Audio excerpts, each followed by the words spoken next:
I'm Adam. And I'm Cupcake. And this is Where There's a Williams, There's a Way. Hey, Cupcake, have you ever been to Harlem? Nope, I've never been. Do you like jazz music? It's not like I don't enjoy it. I just don't seek it out.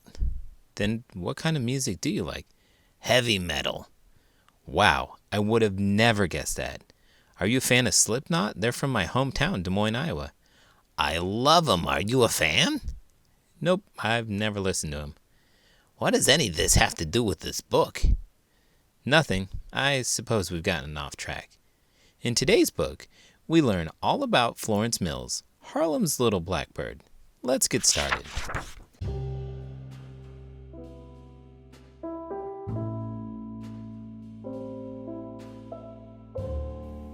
Harlem's Little Blackbird, The Story of Florence Mills. Words by Renée Watson, pictures by Christian Robinson. They called her Harlem's Little Blackbird. Her name was Florence Mills. She was born in 1896 and lived in a teeny tiny itsy bitsy house in Washington, D.C. A house so fragile it would shake whenever a thunderstorm came. Mother said, "Don't fear," and she would sway back and forth to the rain's rhythm, singing the same spirituals that had carried her family through slavery's storms. When peace like a river attendeth my way, when sorrows like sea billows roll, whatever my lot, thou hast taught me to say, it is well with my soul. Mother's voice wrapped Florence like a warm blanket. Florence started singing too. The louder the thunder roared, the stronger she sang. Soon the storm faded to a damp drizzle, and then the drizzle disappeared. Her voice had chased the storm away. Florence thought, if my voice is powerful enough to stop the rain, what else can it do? It wasn't long before Florence found out.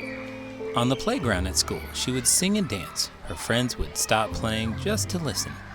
Whenever music would play, Florence's hands got to waving, her hips got to shaking, and her feet strutted and glided across the pavement. The cakewalk is what they called it. Everyone was cakewalking, but Florence did it best. Her feet were like wings fluttering in the air. Soon Florence was cakewalking and singing in contests all over town. She won many medals.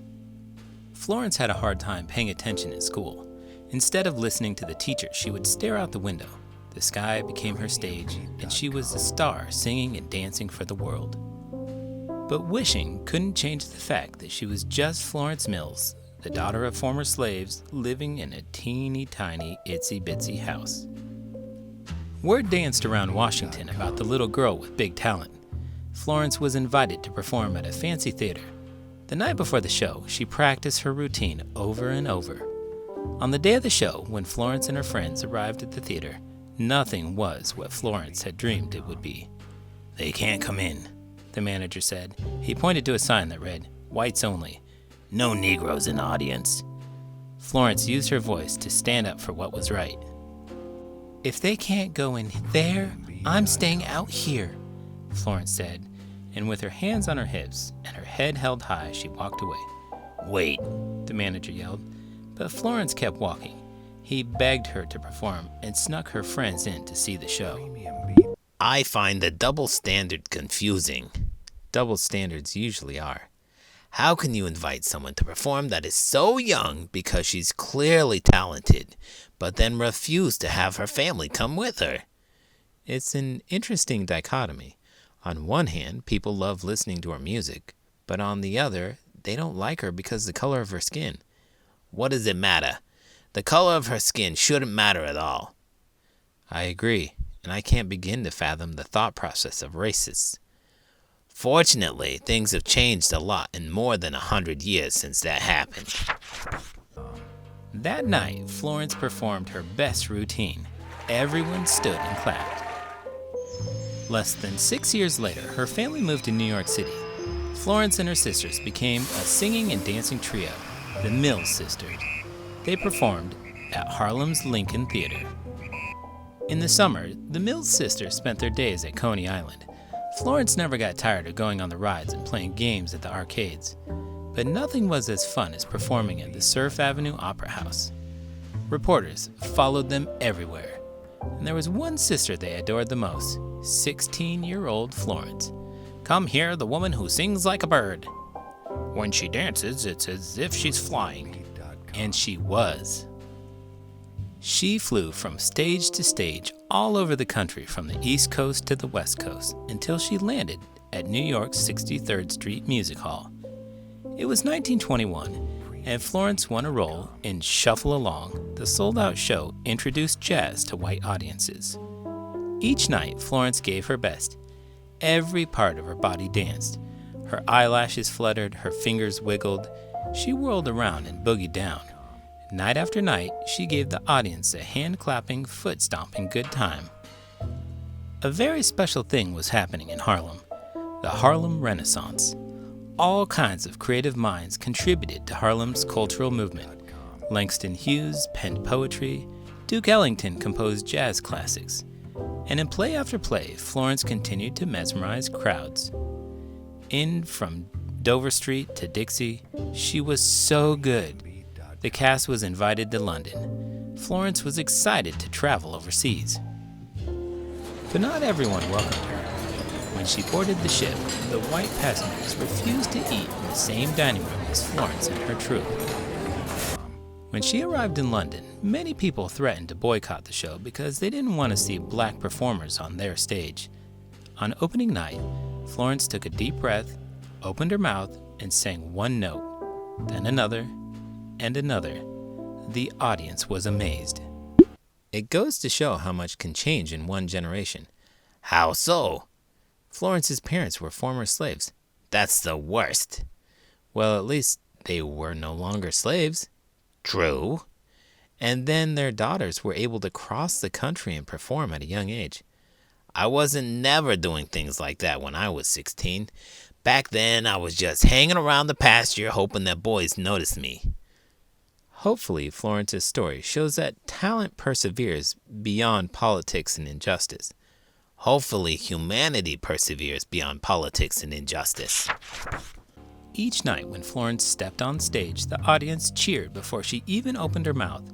She was an international star. And Florence thought, if my voice can take me around the world, what else can it do? After Florence sailed back to Harlem, Mr. Ziegfeld, an important Broadway manager, offered Florence a leading role. She would have been the first black woman to star in the Ziegfeld Follies. It was every performer's dream, but she turned it down. Instead, she chose to use her voice in shows that gave unknown black singers and actors a chance to perform on stage. Florence became the leading lady in Dixie to Broadway. 100 lights shined on the marquee, flashing her name. The daughter of former slaves who grew up in a teeny-tiny, itsy-bitsy house had made it. Florence wanted to use her voice for more than entertainment. In the show Blackbirds, she sang, "I'm a little blackbird looking for a bluebird." It became her favorite song to perform, a cry for equal rights. "Though I'm of a darker hue, I've a heart the same as you. For love I'm dying, my heart is crying. As wise old owl said, keep on trying. I'm a little blackbird looking for a bluebird too." The show was such a hit that Florence was invited to London again. This time she was welcomed by photographers and news reporters, and she was invited to many parties. After her performances, Florence disguised herself so no one would recognize her. She went to hospitals to deliver flowers to patients, and she walked along the Thames River giving money and food to beggars. Florence kept giving and dancing and singing until she was too exhausted to perform anymore. She became very ill and returned to Harlem to receive treatment from her doctor, but there was not much her doctor could do. On November 1st, 1927, Florence's song came to an end. More than 150,000 mourners flooded the streets of Harlem to say goodbye. Letters, telegrams, and flowers were sent to the family from all over the world. People who had a lot and people who had little, politicians and entertainers, whites and blacks, gave tribute to Florence Mills. Even blackbirds came. Hundreds of them were seen hovering nearby. Florence's dream lives on in the singers and dancers who came after her. It lives in the heart of every boy and girl from a teeny tiny, itsy bitsy place who dreams of doing great big, gigantic, enormous things. Why do you think she disguised herself to visit people at the hospital? It exemplifies her selfless nature. She wasn't volunteering or helping others as a brand awareness or a PR stunt.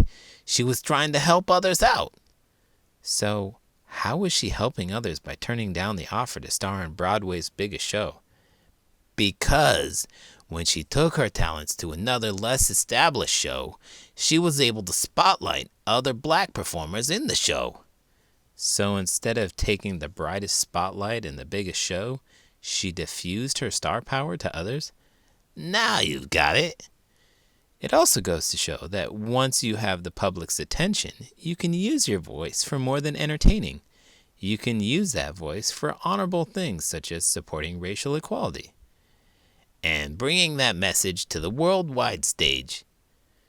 Well, if you've liked how I've brought my voice to this video, please give it a thumbs up and subscribe to the channel. I'm Adam. And I'm Cupcake. And this is Where There's a Williams, There's a Way. Author's note. Florence's voice was never recorded and no films of her performances exist. So how do we know how great she was? The answers lie in the reaction her peers had to her. Florence was so great, Duke Ellington composed the song Black Beauty as a tribute to her. Iconic performers Lena Horne and Paul Robeson said she was one of the best. In 1925, Florence became the first black woman to be photographed for a full spread in Vanity Fair. When Blackbirds moved to London's Pavilion Theatre, the Prince of Wales saw the show more than 20 times. But her talent wasn't all that made Florence great. What made her a remarkable woman was that she used her fame and fortune to help others. If you were a young child playing on the streets of Harlem or sitting on the stoop of a brownstone, Florence might stop and give you candy. If you were a guest at an NAACP fundraising event, you might hear Florence as one of the featured performers. These are the things that made Florence a beloved entertainer. Her talent, yes, but mostly her generosity and her faith. I would like to thank Susie Capozzi, my editor at Random House, for introducing me to Florence. Bill Egan, author of Florence Mills' Harlem Jazz Queen, for sharing his invaluable knowledge with me. And the Schomburg Center for Research in Black Culture for keeping Florence's legacy alive in its research collection. Did you know Harlem was settled by Dutch colonists in 1658, with the name coming from a city in the Netherlands, and was spelled Harlem? When the British took over in 1664, they removed the extra A.